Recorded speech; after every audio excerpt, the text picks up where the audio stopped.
Viaje a ninguna parte, con Antonio Elegido. Buenas noches, gracias por venir.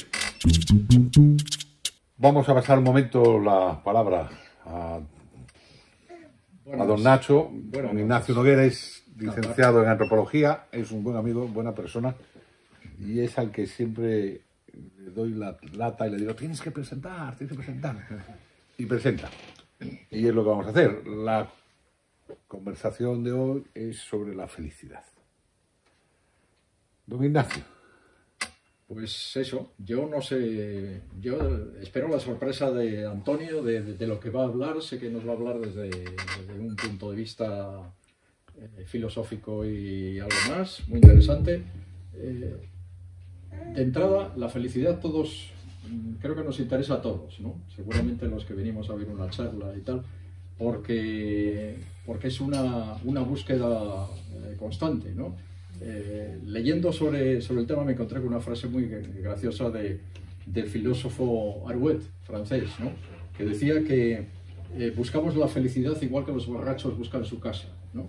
Saben que tienen una casa pero no saben encontrarla, ¿no? Pues esa es la búsqueda permanente de la felicidad, que es diferente en cada etapa de la vida, ¿no? Sabemos que los adolescentes, por ejemplo, se preocupan más por ser felices, por la autoimagen, por la aceptación de los demás, ¿no? Cuando llegamos a adultos es el poder, es el bienestar, las posesiones, etc., ¿no? La felicidad es diferente en cada edad, pero tampoco hay un concepto universal de felicidad. En Oriente, por ejemplo, el budismo considera la felicidad otra cosa. No es una evolución hacia algo que vamos buscando más adelante, sino que puede ser en la inmanencia, ¿no? La felicidad puede estar en la meditación, simplemente, ¿no? Por ejemplo, esto siempre me ha llamado la atención, este concepto que hay en Bután, ¿sabéis? Este pequeño país que está en el Himalaya, que no solamente cuentan con un Producto Interior Bruto, sino que lo que es más famoso de Bután es que tienen un índice de felicidad nacional bruta, el único país del mundo que maneja este concepto, que no es banal, es decir, se basa es un índice de 9 indicadores que tienen que ver con el bienestar psicológico, personal, etcétera, pero también tiene que ver con el medio ambiente y con otras cosas, ¿no? Pero, bueno, pues es muy interesante, ¿no? Y bueno, la felicidad es un tema que ha tratado la psicología. Sabéis que las librerías están llenas de libros de autoayuda y todo esto, ¿no? Pero a mí me interesó mucho la época como eso, como los adolescentes y los jóvenes que se preocupan mucho por sí mismos y tal. Pues cuando yo era joven también me interesó la psicología y descubrí la psicología transpersonal, Abraham Maslow, ¿no? que hablaba no de los traumas y de las psicosis y de la neurosis y tal, sino que hablaba del perfeccionamiento personal, de la autorrealización, ese término que él creó, o las experiencias cumbre. Eso te iba a decir, las experiencias cumbre. Las experiencias cumbre, aquellos momentos de la vida en los que sentimos un gozo por algo especial. Pero bueno, por ejemplo, Marc Augé, el antropólogo francés, considera que la felicidad puede estar en las pequeñas cosas de cada día. Por ejemplo, el encuentro con unos amigos, el tomarte un café con alguien al que reencuentras, etc. Eso. No podemos simplificar en un esquema, ¿no? Pero algo que Antonio nos va a contar es que en realidad la búsqueda de la felicidad o la preocupación por lo que es la felicidad viene de antiguo, viene desde los griegos. Platón habló de la felicidad y Aristóteles, ¿no? Y decían cosas que no son tan diferentes a las de ahora. Aristóteles decía, por ejemplo, que más o menos la felicidad es la el perfeccionamiento, llegar a la potencialidad, a la consecución de todas nuestras potencialidades en la vida, ¿no? Hay cosas así. Vamos, o sea, como si casi iba a dar la conferencia, es lo que yo quería decir. Pero no voy a decir más porque Antonio es el que sabe del porque tema. No me lo digo, ya lo han oído, ya se han enterado, eso es la felicidad. Gracias, Nacho. Y yo desde la antropología me he ocupado de otras cosas que de la felicidad, así que te dejo el terreno para que tú nos cuentes y nos ilustres. Muchas gracias, Nacho. Siempre es un placer. Bueno, siempre es un placer. Evidentemente lo que tú dices es verdad. Este tema que tenemos hoy entre manos, mira que hemos dado charlas diferentes, ¿no? Hemos hablado sobre la demonología, sobre la brujería, sobre la atención, sobre la muerte, sobre la experiencia religiosa, sobre el rezar, sobre el meditar. Parecen todos ellos temas muy complejos, pues el de hoy no creáis que es fácil echarle el diente, ¿no? Es un tema además muy gracioso, por eso la charla de hoy la he preferido denominar a la conquista de la felicidad, ¿no? Iremos poco a poco desgranando conceptos porque hay muchas cosas que decir. Y por eso mi primera diapositiva es la de un hombre esforzado subiendo una montaña complicada. La conquista de la felicidad es podemos decir que es como un viaje a ninguna parte. Una expresión que a mí me gusta mucho. Es una verdadera epopeya. No es fácil. Y sin embargo es muy gracioso. Porque si yo hiciera aquí una encuesta rápida, nos íbamos a sorprender porque siendo un tema que a todos existencialmente, yo quiero ser feliz, es una expresión que si no la decimos sí la sentimos muchas veces, a pesar de que es un tema fundamental, como vamos a ir viendo también, y así se siente, si yo preguntara, ¿cuántos de vosotros habéis leído algún libro sobre la felicidad? Bueno, a lo mejor el de autoayuda que dice Nacho, pero es que estoy casi seguro que ninguno ha leído un libro sobre la felicidad. Fíjate que es un tema serio, un tema en el que nos va la vida. Y ya sí digo, ¿quién se ha dedicado a estudiar algún filósofo para que nos cuente en serio, no diciendo chorraditas como los de los libros de autoayuda, sobre la felicidad? ¡Wow! Ya estamos muertos. No es posible, no tenemos esa... Siendo tan importante, no le hemos dedicado tiempo. Por eso yo he dicho, voy a dar esta charla. Porque parece que es un tema sencillo, pero no lo es complicado porque hay muchos matices. Y vamos a hablar en serio. O sea, a mí me gusta en mis charlas reflexionar en serio. Es decir, no poner en esto una charla de bar, ahí de barra, bla, bla, bla. No, vamos a hablar en serio sobre la felicidad. Intentaré de todas maneras no ser muy pesado. Bueno, ¿qué es la felicidad? ¿De qué vamos a hablar? ¿Y eso de qué es? ¿Qué entendemos por felicidad? Bueno, primer matiz, no confundamos, y lamento que tú me pareció que lo hacías en un momento de tu charla, pero da igual, porque no es que sea eso, es que todos solemos confundir, no confundamos satisfacción con felicidad. O sea, que yo estoy bien y eso no significa felicidad. No, quiere decir que estás bien. ¿Qué es lo que no entendemos? Es una satisfacción la que experimentas. Pues qué sé yo, una buena comida, una buena charla. O sea, tenemos cantidad de momentos que sí. Decimos, qué feliz soy. No, no te confundas, ese es satisfecho, no. Ya estamos fastidiando. Entonces, ¿qué es la felicidad? La felicidad, he estado profundizando cantidad de libros y no crees que también es un tema fácil de definir. ¿Por qué no es fácil de definir? Nos vamos a encontrar luego porque no hay una felicidad objetiva. Muy bien dicho, señor Ignacio. La felicidad es un concepto absolutamente subjetivo, experiencial, individual. Lo que a ti te produce una felicidad, a mí no, es otra cosa. O sea que el tema es complicado. 8.000 millones de seres humanos y cada uno, algunos a lo mejor hasta podamos coincidir en algo, pero como todos somos más raros que un perro verde, aquí cada uno... Si yo le pregunto, ¿qué es la felicidad para ti? No sé, veríamos que es un lío Montepío. No nos ponemos de acuerdo. ¿Por qué? Porque no es un tema objetivo, es un tema absolutamente subjetivo. Y si no, probar entre muchas personas, vamos a hablar sobre la felicidad. ¿Qué es la felicidad? Pues para mí la felicidad, para mí... Y al final, si la es fino, no nos ponemos de acuerdo. porque es un tema personal, individual e intransferible. Bueno, pero podemos decir algo genérico. Pues sí, sobre todo la felicidad, vamos a empezar a encuadrar un poco, es un estado emocional. Es... Uy, aquí está sonando este... Se acopla un poco. Se acopla, ¿no? Perdón. Más para adelante. Ah, perdón, claro, que se acopla. Al revés, bien.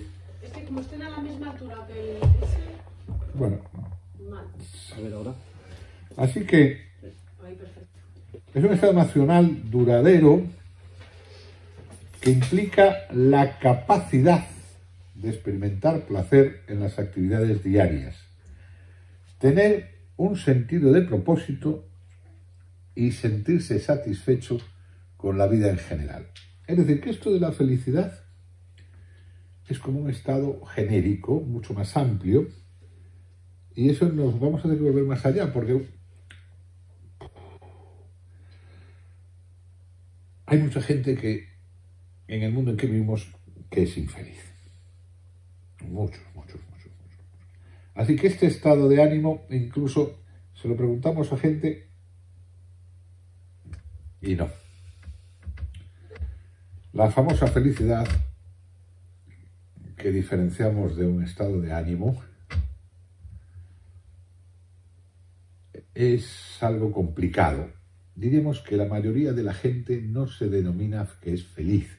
Porque van a decir, bueno, vamos a ver, ¿de qué estamos hablando? ¿Por la felicidad? No se puede conseguir. Hay gente que tiene la creencia que no se puede conseguir la felicidad.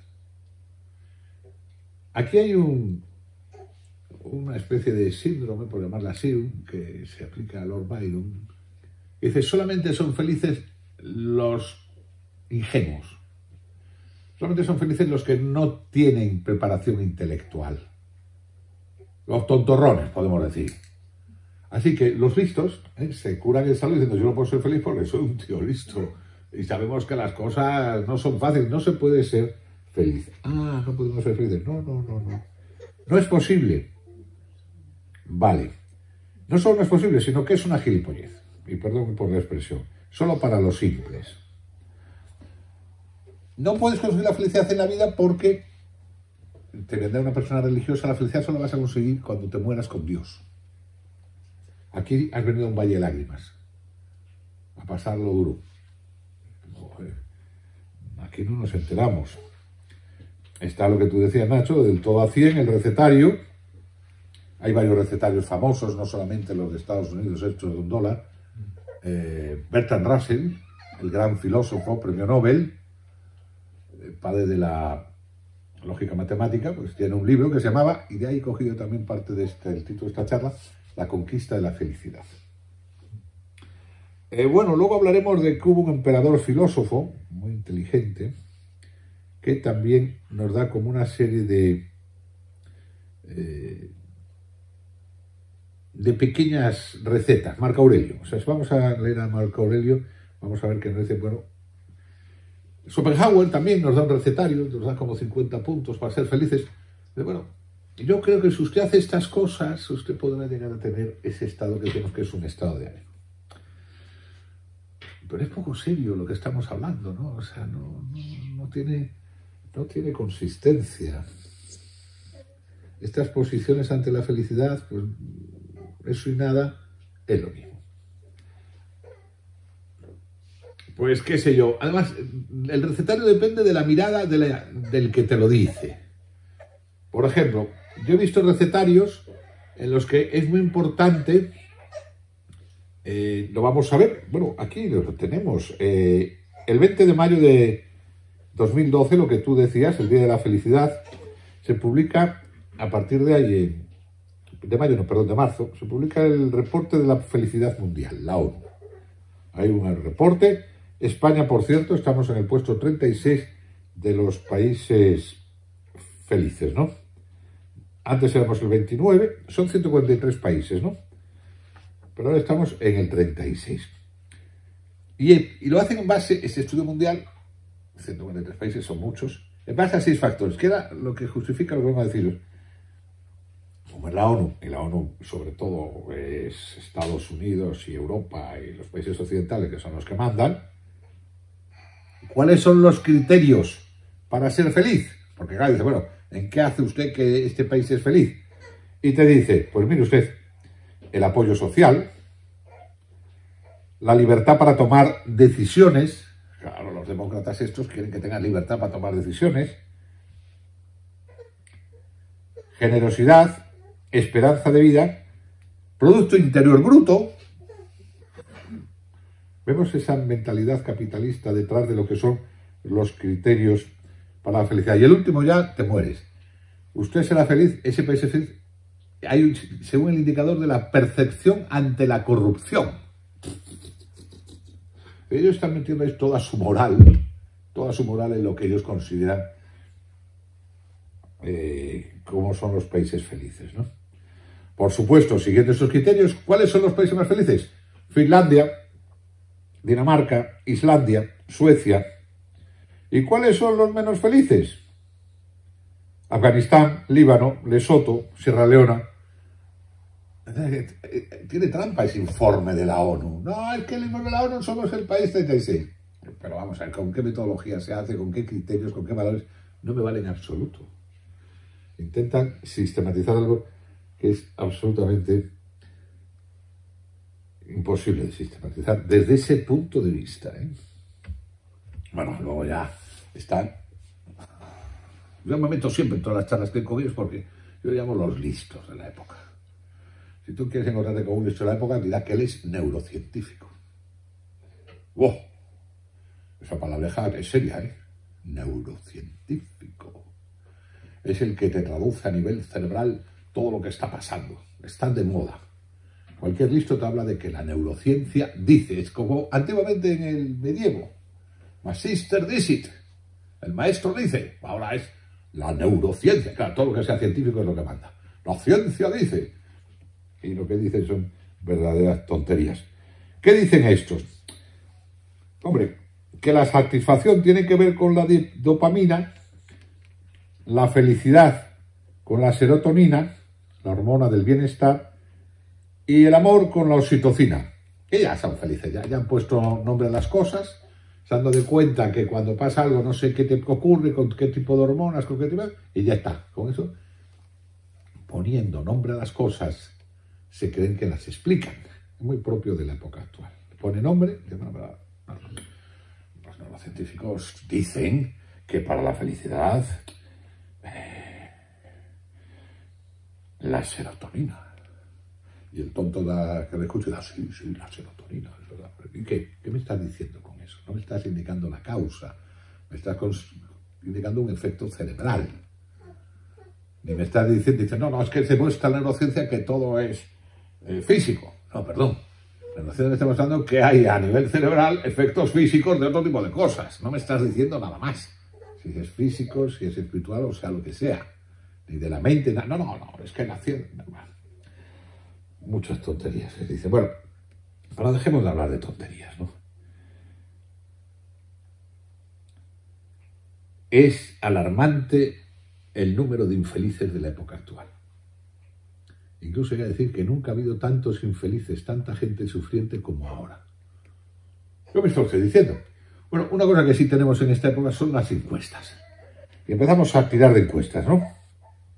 Y ya nos quedamos... Bueno, estos eran los del reporte del World Happiness Report, que les decía de la ONU. Estos son los neurocientíficos que para... Bueno, y ahora vamos a los datos. Ustedes saben los suicidios en España, ¿no? Por ejemplo. Es una barbaridad. 3.952 suicidios en este último año. Ese es un indicador de infelicidad, ¿no creen ustedes? La gente no se suicida porque sea feliz. Se suicida por desesperanza, por frustración, porque se le corta el futuro. Aquella famosa frase del frontispicio de la puerta de la llegada al infierno, cuando llega el Dante en la Divina Comedia: tú que vienes aquí abandona toda esperanza.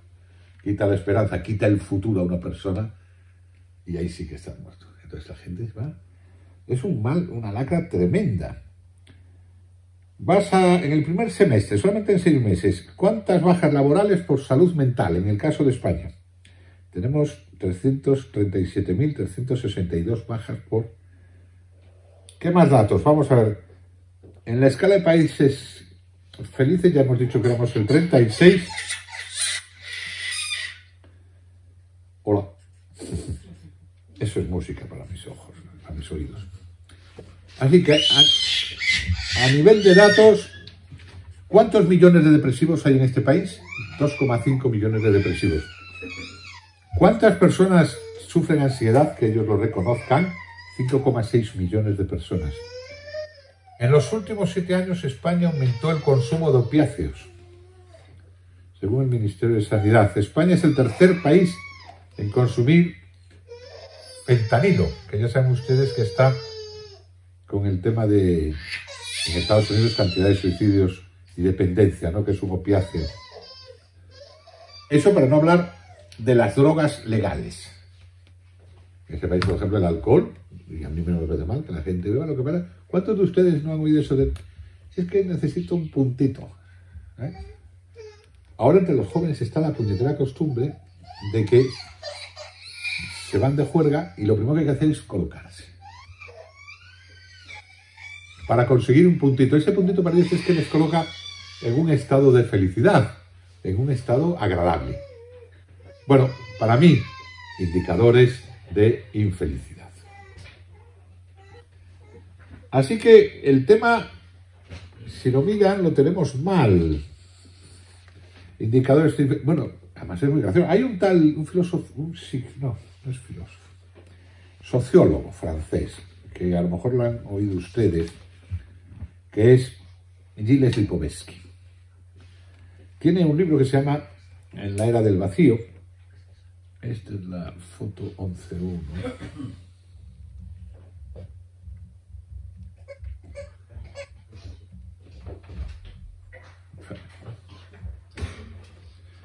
Gilles Lipovetsky, La era del vacío, en el que dice que estamos en una época posmoderna. Es un sociólogo francés muy afamado y le llama que esta época posmoderna es la era del vacío. Es una etapa narcisista, una etapa en la que ha aumentado profundamente el sufrimiento, porque además, por otra parte, fijaros qué cosa, qué contradicción. Ha aumentado tremendamente el consumismo, cosa que sabemos, ¿no? Estamos en una época consumista. Pero pues en contra de lo que parece, el consumir mucho, que parece que es para que seas feliz, produce un nivel de infelicidad tremendo, de vacío. En la época de las redes sociales, Instagram, todos somos guapos, felices, eso, la gente cada vez es más infeliz, ¿no? ¿Por qué? Porque los demás son felices y yo no. Se llegan a creer que el que sale ahí siempre es feliz. Así que para Lipovetsky, estudiando todo esto, dice, no, es que estamos en una época, la describe, ya digo, en este libro muy despacio y muy bien, hedonista, en la búsqueda individual del placer. Placer lo busca uno para sí, individualmente, ¿no? Ahí ya tenemos un problema que vamos a ver, que eso del egoísmo no funciona muy bien con la felicidad. La ausencia de un proyecto colectivo caracteriza esta época. Todo lo que le está indicando es la balanza para evitar que seamos felices. Y estamos también, por si fuera poco, además de un materialismo exacerbado, en el imperio de lo efímero. Constantemente están pasando las cosas. Eso genera, obviamente, estados de ansiedad profunda en las personas. Búsqueda compulsiva de nuevas sensaciones. Comprendemos que la radiografía de nuestra época no es positiva en ese sentido para nada. Es una época que no nos extrañe que se diga que es sufriente. Ah, o sea que si yo me dedico a tener nuevas cosas y viajar, y comer, es decir, todo más, no voy a ser feliz. Pues no, amigo mío, ¿qué te parece? Te han engañado. O sea que eso del estado consumista y este capitalismo exacerbado es mentira. Pues me temo que si tú quieres ser feliz, sí. No es aconsejable. Para nada. Ni tú, ni tu familia que haga esas cosas. Y si no, mira, aumenta la incomunicación, Fíjate que la tecnología supuestamente nos ayudaba a comunicarnos, en algunos casos sí lo es. Yo me dedico a hacer videoconferencias con mi hermano que está en Nigeria, muy bueno, y en otros directamente lo que hacen es aumentar el individualismo, la incomunicación y la falta de relación con personas. Así que este maravilloso estado de bienestar, creo que estaremos de acuerdo si le damos un suspenso tremendo con relación al ser humano. Tan engañado, bueno, para no decir nada sobre el famoso modelo americano. ¡Oh, el modelo americano, ven para acá, que vas a ser el primero! ¿Y qué hace el segundo? El segundo es el primero de los últimos. Pero es que hay muchos, no todos van a ser primeros. ¿Ah? Y para ser mayor tienes que estudiar más, tienes que trabajar más, tienes que gastar más. Te han hecho de ti un tonto a las 3. Y ese es el famoso modelo americano. Venga usted a Estados Unidos, el modelo americano. Tenemos un Producto Interior Bruto del carajo y además usted va a ganar mucho dinero. Mentira. El dinero, reconocemos esa frase, ¿no? No da la felicidad. ¿Ah, no? Pues mire usted, parece ser que la gente que tiene dinero no puede tener dinero es más feliz. Pues es que en Instagram parece que sí. Tonto las 3. Es que te crees todo. Un poquito de crítica a lo que percibas para ver hasta qué punto eso tiene o no tiene sentido. Así que, después de este panorama terrible, feo y eso, ¿qué podemos decir de la felicidad? Joder, pues que todas las cosas que tú dices y no consigue ninguna la felicidad, pues estamos fritos, ¿no? Sí, estamos fritos. A no ser, y ahora sí viene la caballería a salvarnos de la guerra, a no ser que empecemos a estudiar en serio qué produce la felicidad. Y cuando digo en serio, ¿quién es la gente más seria? La gente que piensa mejor, los filósofos. Vayamos a ver qué dicen los filósofos. ¿Qué dicen? Esos sí son listos, los que reflexionan sobre las cosas. Y nos vamos a dar cuenta que sobre la felicidad se ocupa mucho. Si les parece, podemos empezar. A ver, yo ya tengo un lío con fotografía que me voy a explicar.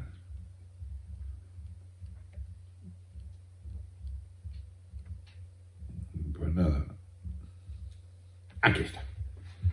El famoso libro, este es una maravilla, es una joyita. Se lo recomiendo.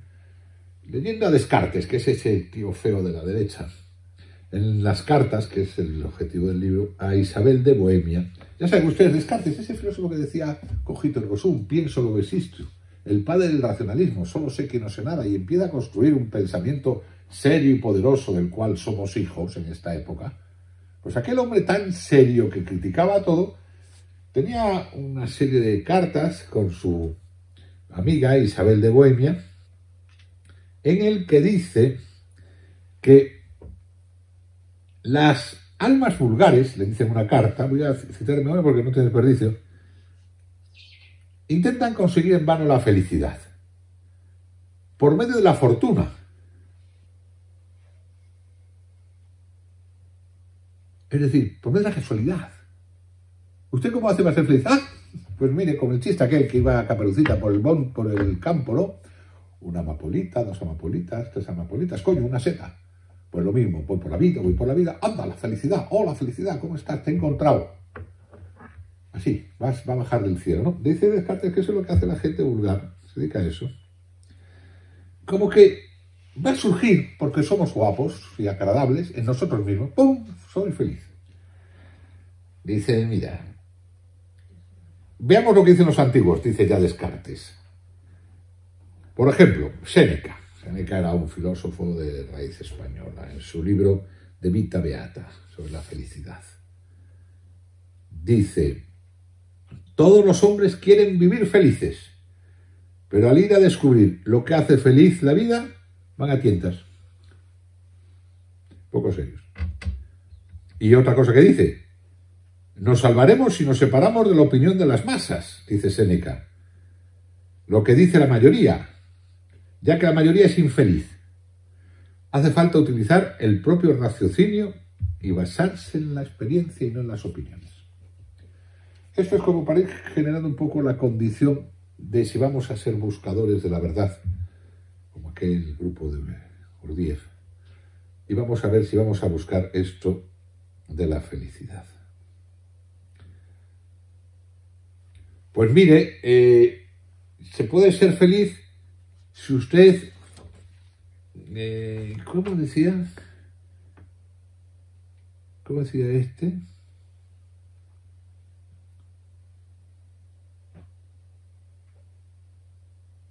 Siguiendo las inclinaciones naturales, seamos naturales con la vida misma. Pues mire usted, dice Descartes, no lo haga, porque entonces usted queda en la más dura voluptuosidad. Tenga usted mucho cuidado con los placeres y con sus inclinaciones. Parece que hay una cierta medida. Si usted pierde la medida, usted no va a ser feliz, todo lo contrario. Bueno, entonces, ¿qué? Pues mire usted, hay gente que dice, estos son muy graciosos, que se puede ser feliz en la naturaleza. Habremos oído eso, ¿no? En la naturaleza, Horacio, por ejemplo, que era un estoico epicúreo, un filósofo en el primer siglo antes de Cristo, tiene el famoso Carpe Diem, ¿no? Vive el presente y el Beatus Ille, sobre la vida en el campo. Feliz aquel que en el campo... los hippies querían, vayan ustedes al campo y serán felices. Vamos al campo, salgamos de las grandes ciudades. Bueno, vaya usted a lugares como el este de aquí hoy, por ejemplo, Villacarriedo, que hay gente que estamos al lado del campo, y dígale usted a cualquier persona que esté trabajando en el campo, si se es feliz así, como veo en el campo y veo los valles verdes pasivos maravillosos, que sí lo son, pero para trabajar aquí, vamos que hay problemas y dificultades. Lleve usted una ganadería, a ver si tiene o no dificultades. O sea, que no por llegar al campo usted ya es feliz, le cae una teja en la cabeza y es feliz. No, no. Aquí, como en otras partes del planeta, como en las grandes ciudades, se puede ser profundamente insatisfecho y podemos tener cantidad de problemas. O sea, que eso de la felicidad por medio de vayas usted al campo y será feliz, deja mucho que desear, ¿no? Ya digo que Horacio, también en el Beatus Ille, feliz aquel que Virgilio, grandes filósofos hablan de el Marqués de Santillana, Garcilaso la Vega. En realidad hay un norteamericano, Thoreau, no voy a hablar mucho de él porque aquí no se le conoce, que es el gran apóstol del campo, la vida en el campo.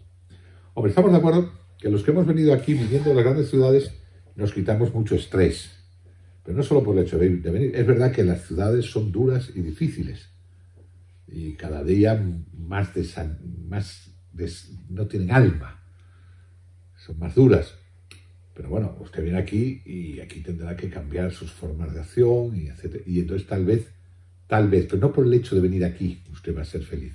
Digamos que las condiciones son buenas y que podemos intentarlo, ¿no? Bueno, pues estamos diciendo que decían los filósofos. Platón también nos habla sobre la felicidad, Sócrates, Aristóteles. Hay muchos filósofos que hablan de la felicidad. No quiero leeros todo lo que tengo aquí porque es muchísimo y yo creo que no tiene sentido que os vaya diciendo, pues mira, pues...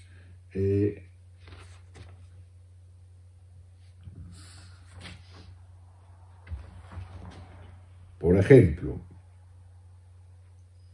bueno, y no solo los filósofos, Buda, que se nombraba antes a Buda, decía que no hay camino a la felicidad es el camino. El tema de la felicidad es el fundamento de la filosofía, según Aristóteles y según Platón. Anda, sí, en la ética aristotélica lo que persigue es el ser felices.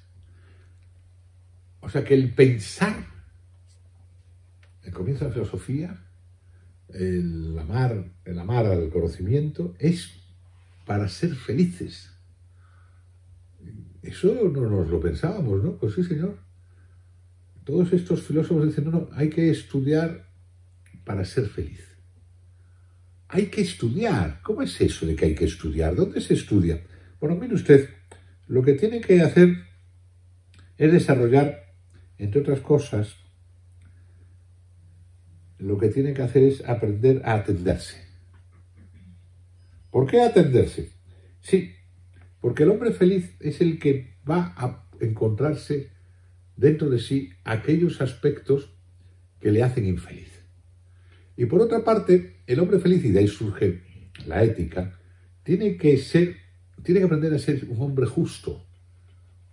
tiene que ser una persona correcta, porque son esos principios, tiene que ser un hombre ético, los que si va aplicando en su vida cotidiana, va a ir viendo cómo crecen en la felicidad.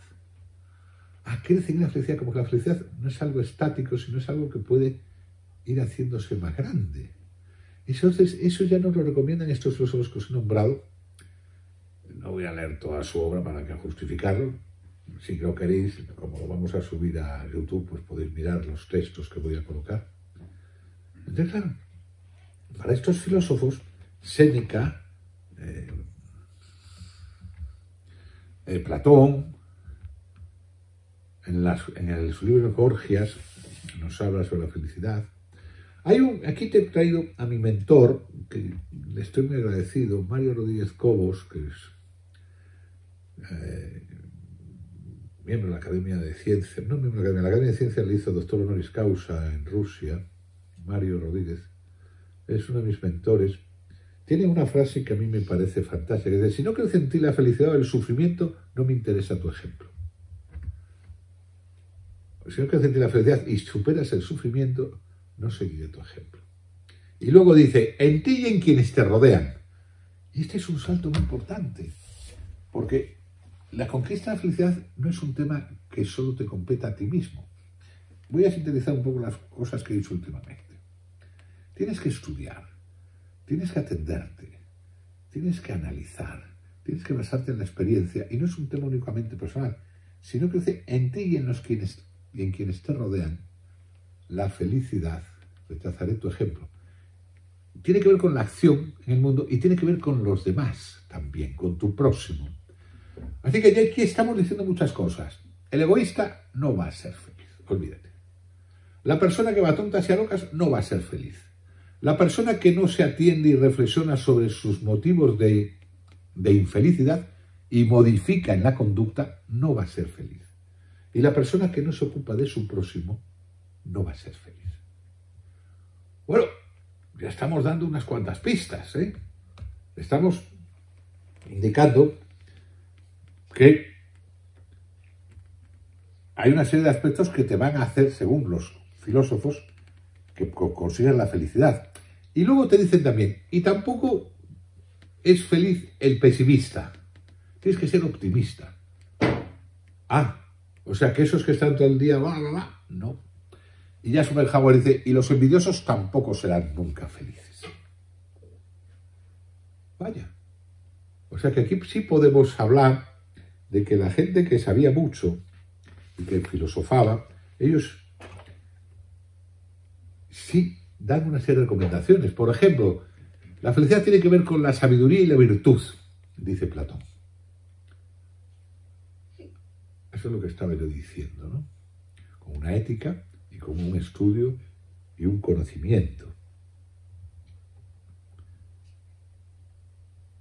La autorreflexión constante y la mejora de uno mismo a través del conocimiento y la virtud. Bueno, esto ya son palabras mayores, ¿eh? Si estamos diciendo esto, conviene que tomemos nota y uno dice: si yo quiero ir ganando felicidad en mi vida diaria, aquí estamos hablando de autorreflexión, hablamos de atención, la mejora de uno mismo, o sea, no ser un pasotilla, no. Bueno, hablando de la mejora de uno mismo, Marco Aurelio, este filósofo que fue emperador romano, en su libro Las Meditaciones, tiene una recomendación que a mí me volvió loco.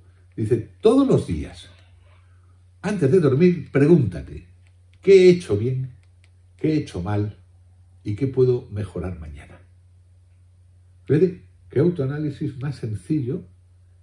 Y que de alguna manera organizaría esto que yo decía: atiéndete y en base a la virtud.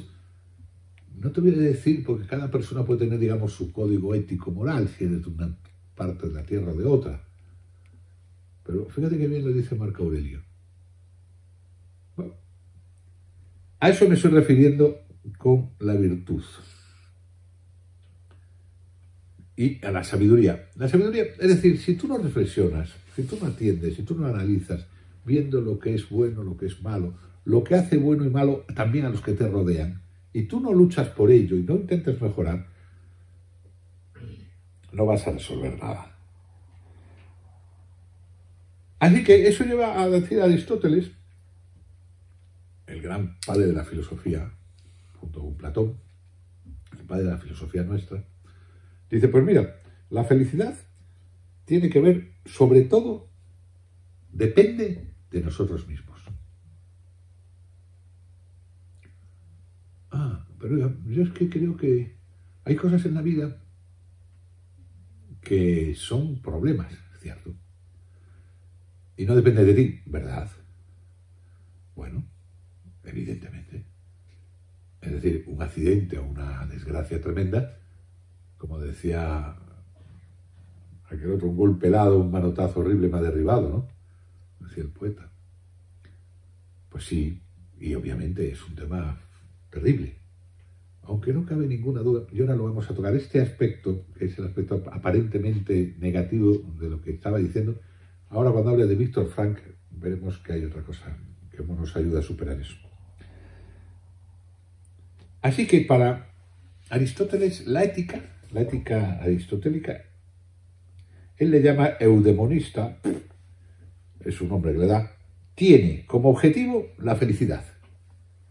La ética, que diferenciamos de la moral, en que la moral puede venir por orientación religiosa. La ética, que sería como un modo de ser correcto, ser un hombre justo, un hombre correcto, un hombre con valores, cosa que ahora parece ser que no está de moda para nada.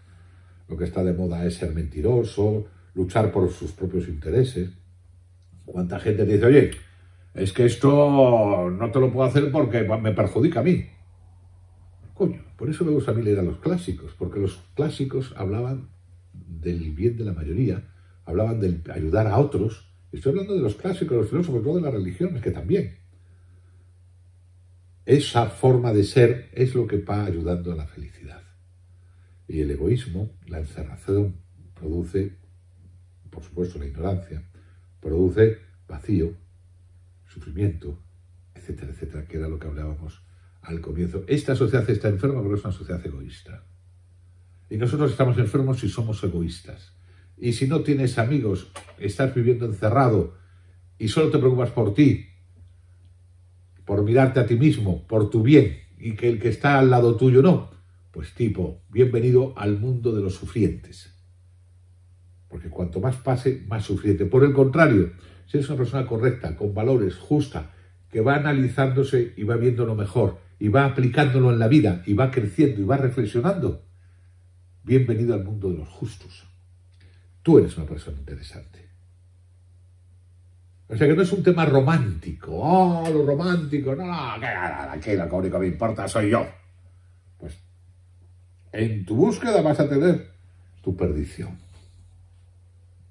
Yo. Pero ¿quién eres tú que estás siempre hablando de ti? Pero vamos, no te digo que te ignores. Lo que estoy diciendo es que un poquito de por favor, ¿no? Yo te digo, Aristóteles, para él, el objetivo último de la ética era este. La felicidad, decía Aristóteles, es la autorrealización misma del sujeto, que actuando bien se hace a sí mismo excelente y con ello feliz. Fíjate, como para no leer a Aristóteles, que ese es un listo, ese no hay que leerlo. No, amigo mío, léelo, que eso es lo que dice. No me digas que solamente con esa frase no tenemos para empezar a plantearnos qué es eso de la felicidad.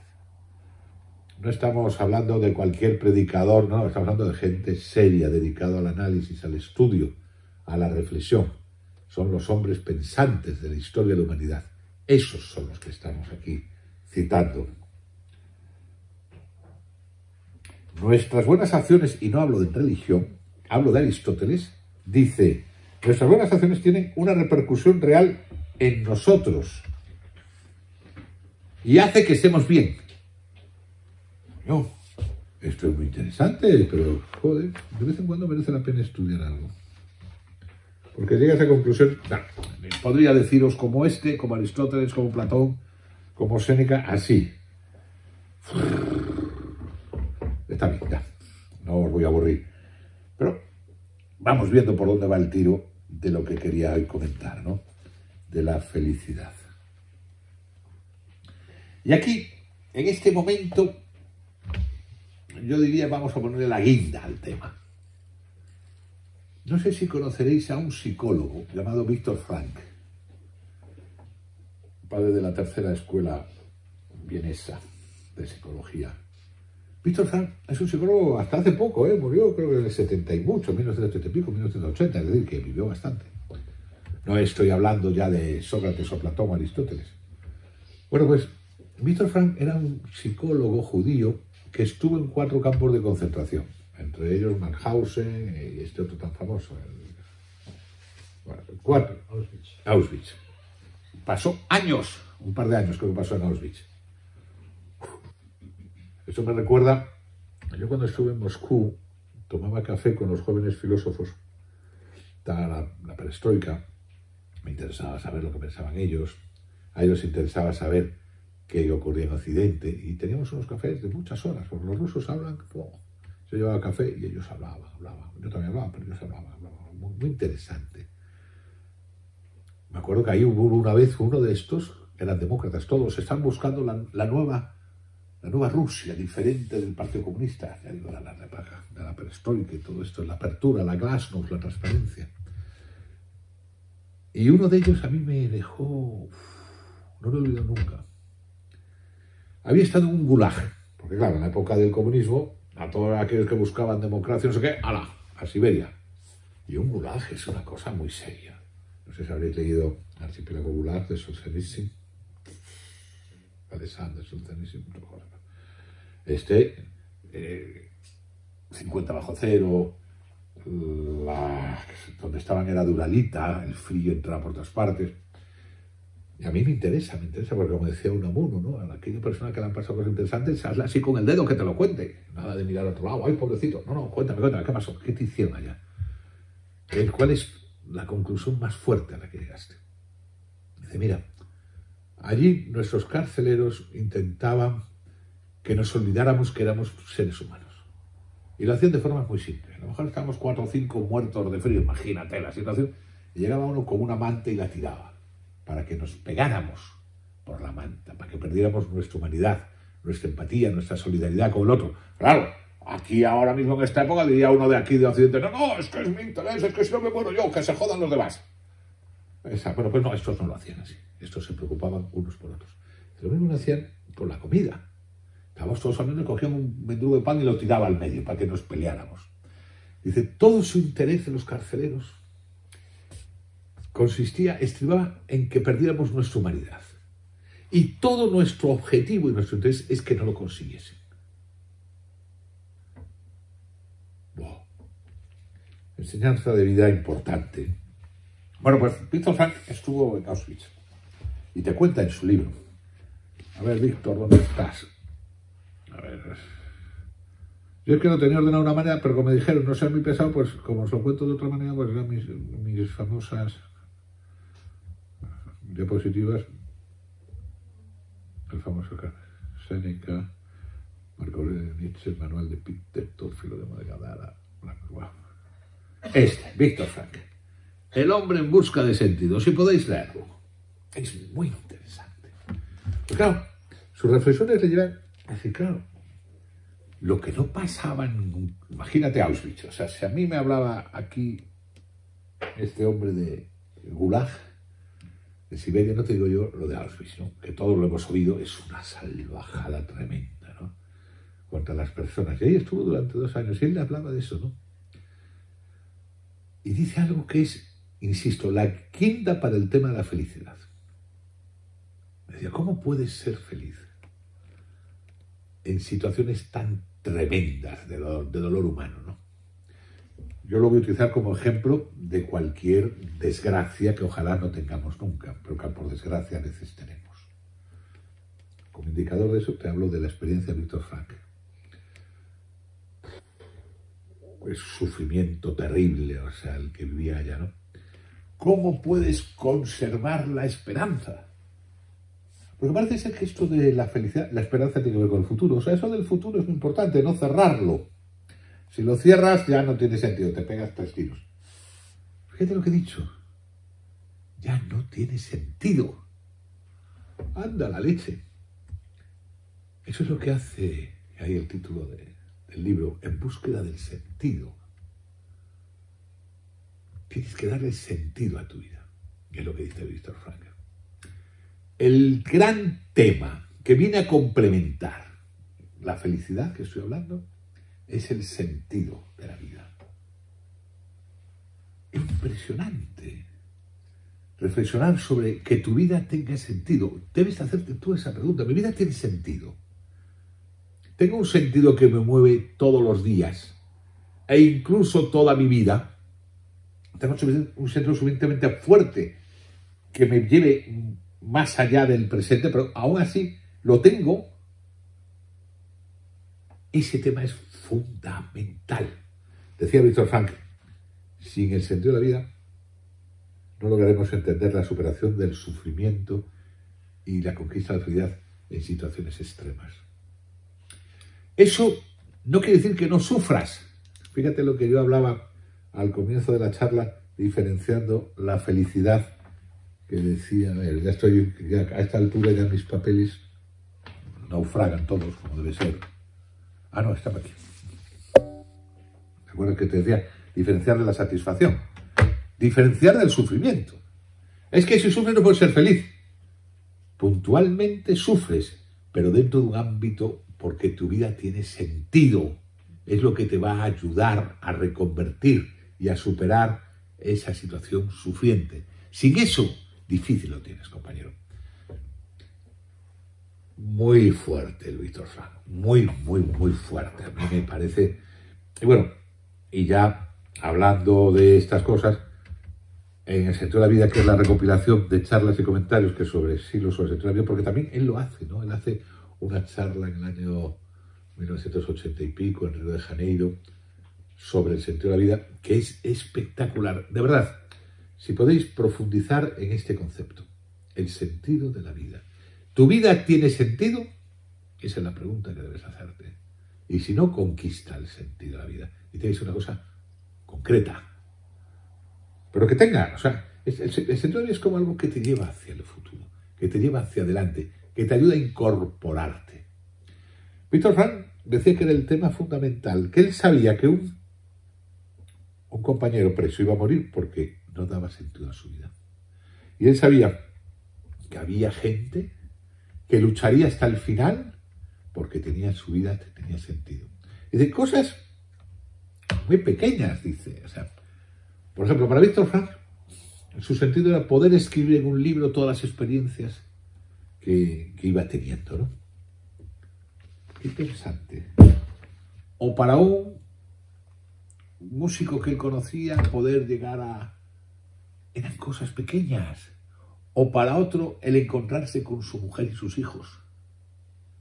Es decir, que no se estoy hablando del sentido de la vida como si fuera angelitos moviéndose por no sé dónde. No, no. Hay mucho sentido de la vida. Ya hemos dicho que la felicidad es un tema absolutamente personal. Pero a la felicidad que hablábamos hasta ahora, que os intentaba colocar algunos elementos básicos, hay que sumar el sentido de la vida. Y ahora, en una especie de triple salto mortal con lanzamiento de escoba, te digo, es más. Si tú luchas por el sentido de la vida, no hace falta que luches por la felicidad, ya que ella irá apareciendo. Entonces, así que el objetivo no es buscar la felicidad. No. El objetivo es ir creciendo unitivamente en la vida y con un sentido. Ese es el objetivo. Y así serás feliz. Fíjate. Porque hay gente que a lo mejor se pone a buscar la felicidad como el que busca dinero y se pega unas frustraciones del carajo. No. Ahora que sabemos cómo se hace ser feliz con eso, lo dejas ahí. Y sacamos el gran tema. Como dirían los americanos, la Super Bowl. Eso. Se decía siempre lo de actos unitivos. Piensa, siente y actúa en la misma dirección. Y dale a tu vida sentido. Crece. Y haz que los demás que te rodean crezcan. Os dais cuenta, ¿no?, del profundo sentimiento ético que tiene la felicidad. Y en este caso, la búsqueda de sentido. Yo diría que ese ya fue de mis estudios, y os comento que he leído, para preparar esta conferencia, más de 70 textos de filósofos sobre la felicidad. y no he perdido el tiempo leyendo tonterías. Siempre me iba a buscar en aquellos que habían dedicado su vida al pensamiento, en diferentes etapas de la historia. Y ya cuando encontré lo del sentido de la vida, dije ya lo entendí. Exactamente. Es el salto necesario para comprender la felicidad. Anda tú. ¿Qué cosas dices? Como decía aquel torero, aquel que le presentaron como torero, dice, joder, lo que ha dicho este. Bueno, pero no quisiera acabar esta charla sin establecer un modelo práctico. Porque después de todo lo que he dicho, de todo eso, ¿para qué vale? Cuéntame más cosas. A ver, ¿de cómo se traduce? Bueno, yo creo que he dicho muchas cosas que se traducen cosas concretas. Pero si tuviera que arriesgar,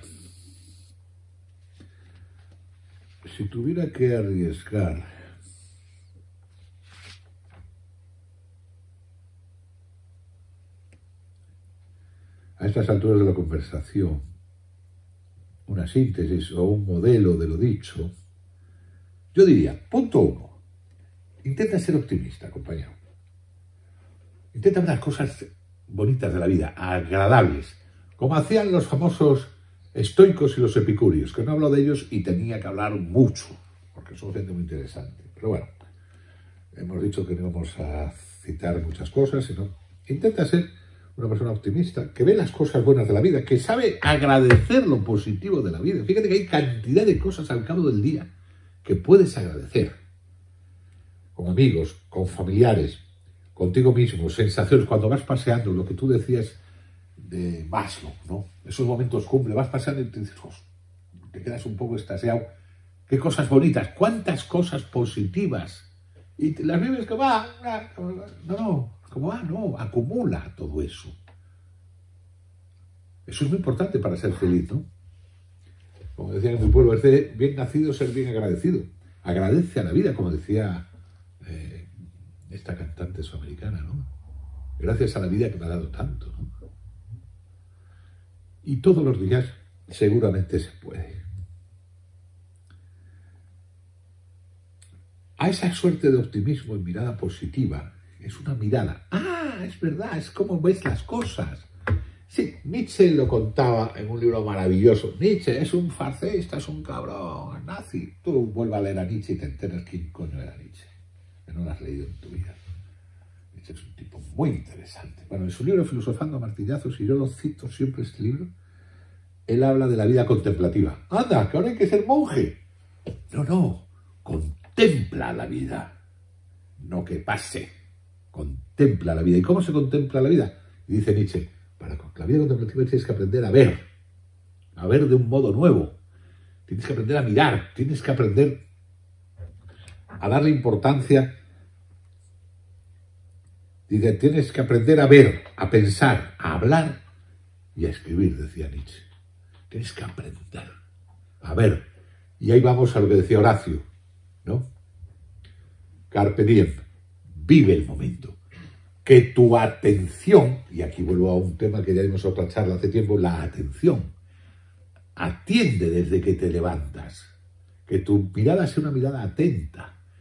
No como dicen los del mindfulness, una herramienta para dar de golpes para ser mejor. No. Desde que te levantas, atiende. Como una actitud ante la vida. Atiende el presente, carpe diem. Vive el momento presente. Como decía muy bien Nietzsche y como decía Horacio. O si quieres ya, y esto ya es para muchos listos, o sea, lo digo solo como dato, te lees de Buda el Sutra Satipatthana y que dice que el único camino para la purificación de los seres es el de la atención. O sea que es un tema serio. En mi canal de YouTube hay una charla sobre la atención, o sea que no voy a profundizar en ello. Que tu actitud sea una actitud despierta, una actitud atenta desde que te despiertas. Estamos diciendo optimista y que sabes agradecer, ¿no? Y como decía antes, los epicúreos y los estoicos tienen mucho que decir. Si tus deseos son groseros, serás un infeliz. Groseros no me estoy refiriendo realmente, no. Yo es que quiero ser como nazis. Tú eres tonto a las tres. Si te pasas toda tu vida queriendo ser como nazis, pues no vas a ser. ten deseos que te estimulen, pero que puedas también ir a alcanzarlos con tu vida.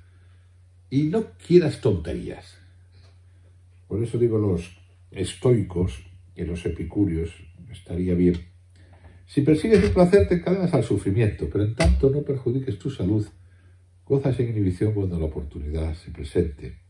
Hazle caso a Horacio, a Séneca, a Marco Aurelio, a Epícteto. Y sobre todo,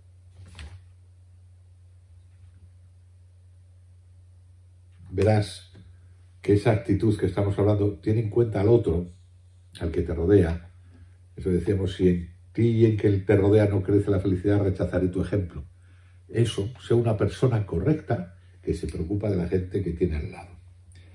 Así que si vas haciendo eso y finalmente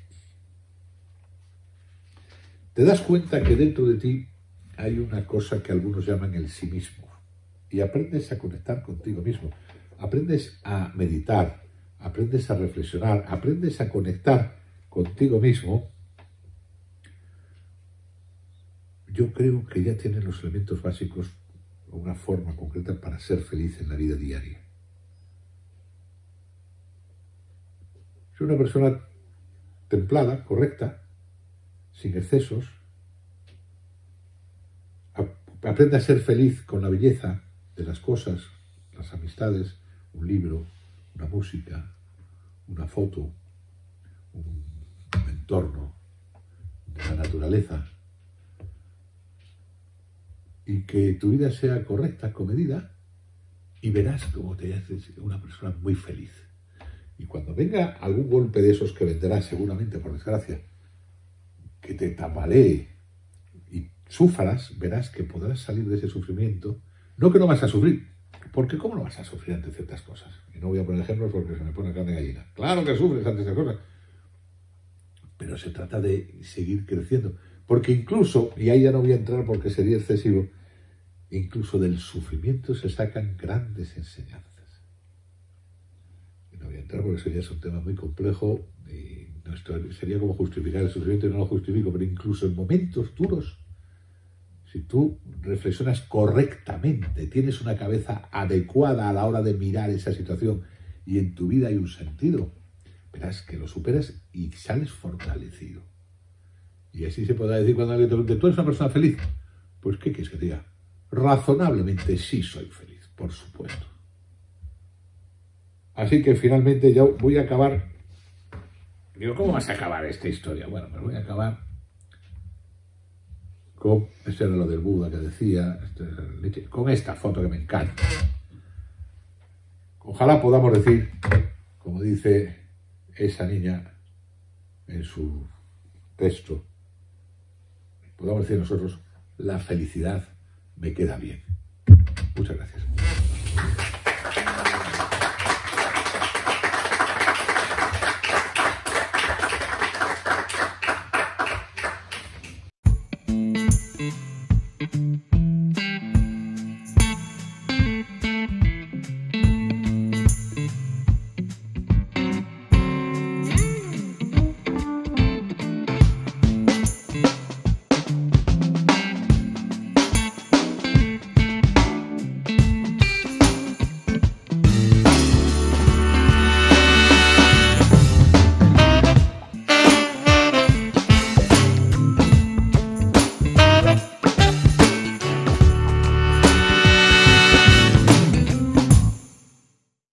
Viaje a ninguna parte con Antonio Elegido.